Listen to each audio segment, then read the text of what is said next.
Let's turn now to former Treasury official and Morning Joe economic analyst Steve Rattner. He's got charts on the potential impact of this huge legislation. Steve, good morning. So let's talk about the deficit and what this House bill, if it does make its way through, if the Senate, which has said it's not going to vote, many Republicans for this, it's just too big. But if it does go through, what would it do to the deficit? Yeah, as you can imagine, given what Ali just went through and all the lists of things that they're doing, the impact on the deficit is pretty significant. Let's just put some numbers on some of the cuts. First, the extension of the personal income tax reductions that were made during the 2017 bill and are set to expire at the end of this year, $2.2 trillion over 10 years. Raising the standard deduction, $1.3 trillion. The child tax credit, $800 billion. And then you get into Trump's campaign promises, no tax on overtime, car loans, interest, and tips, $200 billion, increasing defense spending. This is his attempt to take Social Security taxes away from seniors so they don't have to pay them by giving them a special deduction. And then you get into the cuts, the student loan changes, the climate funds, and Medicaid, $700 billion of Medicaid cuts. So what does that do to the deficit? Here is the baseline deficit. So even without this tax bill, the deficit was essentially going to keep going up over the next 10 years, maybe come down a little bit at the very end, but essentially up.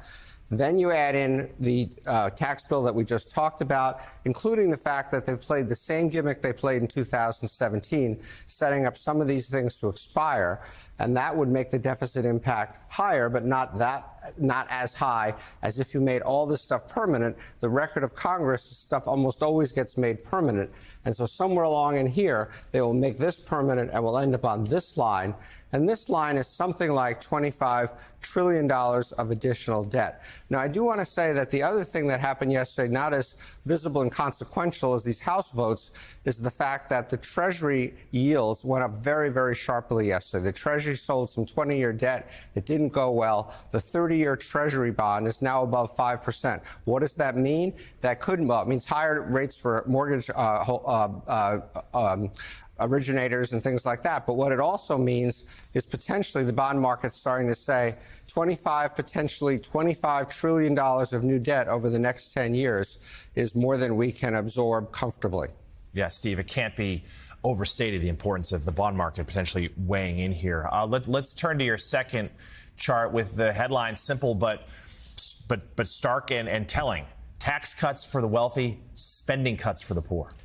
Yeah, Ali alluded to this as well, but let's put some numbers on this. If you're in the top 20% of Americans, you're going to get roughly a 3.7% increase in your after-tax income, really all from these tax cuts.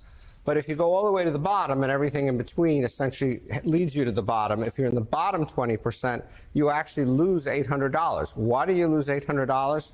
You get a very small tax cut, and you get a very large cut in Medicaid and these other benefits that we were just talking about that affects the 20% disproportionately. So this is a highly regressive bill that essentially favors the wealthy, doesn't do much for the middle class, and hurts the poor. And then if you want to see this in stark comparison, if we simply eliminated the tax cuts for people making over $500,000 a year, which is roughly what President Biden was proposing, it would save $1.1 trillion. That happens to be just slightly more than the Medicaid cuts and the food stamps, or SNAP cuts, if you will, put together. So if we simply eliminated these tax cuts, we could eliminate these budget cuts on these poor people and end up, from a budget point of view, in the same place. And Steve, let's turn to your third chart there. Tell us about the impact that this bill would leave on those with insurance. Yeah. So again, as Ali alluded to, the budget cuts Medicaid in a variety of different ways. Some of it gets complicated. I'm not going to get into all the details. But the biggest piece of it is the work requirements, requiring people to, I think, work 80 hours or perform 80 hours of community service at least a month. Things like Ali mentioned, also checking Medicaid eligibility more frequently. There's making it more difficult for the states to get the Medicaid funds they're getting now, and then some Biden-era rules that made it easier to sign up for Medicaid, repealing those, so it becomes harder to sign up for Medicaid. So what does that mean? As Ali said, the estimates are 8.6 million Americans losing their health insurance. And what's interesting about this chart is if you go back over here, before Obamacare went into effect, when we had over 45 million uninsured Americans. It went down, down, down, down, down. In here was Trump 1.0 with his first effort to impose work requirements on Medicaid recipients, so some people became uninsured. Down, down, down again. And now we're looking at taking it back up here and essentially reversing something like 10 years of progress in having fewer and fewer Americans without medical coverage. And that group of conservatives deciding their votes right now, many of them have decided them, may vote, as Steve just points out, for a bill that adds trillions of dollars to the deficit and the debt. Morning Joe economic analyst Steve Rattner. Steve, thanks as always. Coming up.